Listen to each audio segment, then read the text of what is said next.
नमस्कार दर्शक बंधु इप्सिता स्किचेन में आपण मानक अनेक अनेक स्वागत। आज मु आपण मानक पई नै आसी सबुठारु सहज स्वादिष्ट और स्वास्थ्यकर रेसिपी मीठा सुजी चिल्ला। सकाळर ब्रेकफास्ट हो कि संध्यार स्नैक्स जितेबाला हठात मीठा खावाई मन हुए से यही रेसिपी को आपण मैंने निश्चय ट्राए करेंगे। बनवा को बेसी समय लगे ना, कम समय भितर घरे थिबा सामग्री आपण मैंने एटा बन पारे। ताले वीडियो को शेष पर्यंत देखो मुझे केमती बनूची आपण मैंने निश्चय घरे एटा ट्राए करेंगे।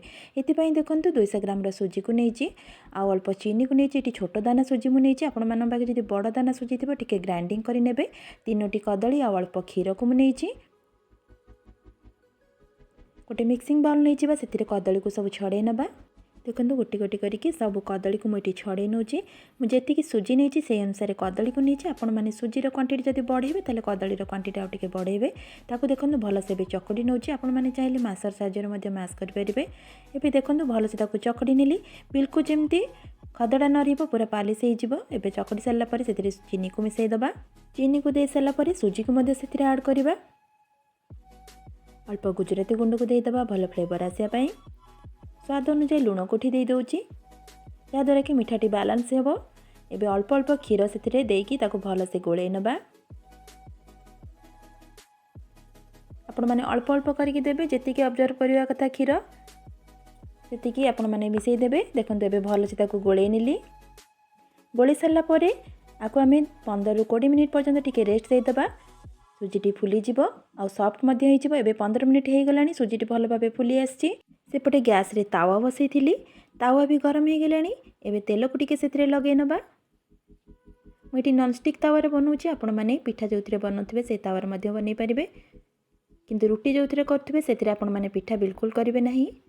एबे देखो बैटर को देकी चकुली शेप्र बनई नौची। बेसी पतला कि बेसी मोटा करेंगे ना। एबे भल से राउंड शेप दे देली। किसी समय टिके छाड़ीदबा। छाड़ी सारिकी टिके आम तेल को लगे नबा।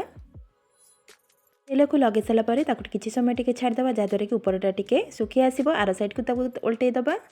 देखो आर साइड को टिके उल्टे देली। आर पटे मध्य टिके तेल को लगे नौची। देखो कलर भी हल्का ये चेंज हो गलानी। ताको पुणी आर पट साइड को टिके उल्टेदबा। टिके लाइट गोल्डन कलर ऊपर आसिला परे आमे ताको प्लेट को काढ़ीबा। एपट सेपट करके एटा को बनवाई 1 ରୁ 2 मिनिट टाइम लगे। एबे रेडी हो गला। प्लेट को काढ़ी नौची।